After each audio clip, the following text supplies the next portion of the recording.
नहीं, मैंने तो नहीं बताई। क्यों, कुछ कह रहे थे आपसे? बातें तो काफी सुना रहे थे।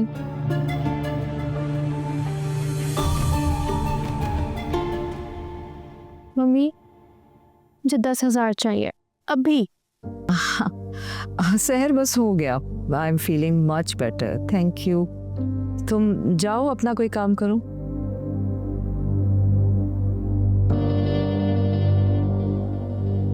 तुमसे कितनी बार कहा है कि सहर के सामने पैसों की बात मत किया करो, वो भी मांगना शुरू कर देगी।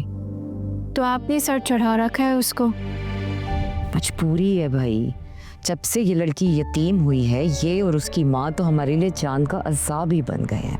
अच्छा छोड़े इस बात को, पैसे तो दे। अच्छा देती हूँ भाई, पहले मुझे एक बात बताओ,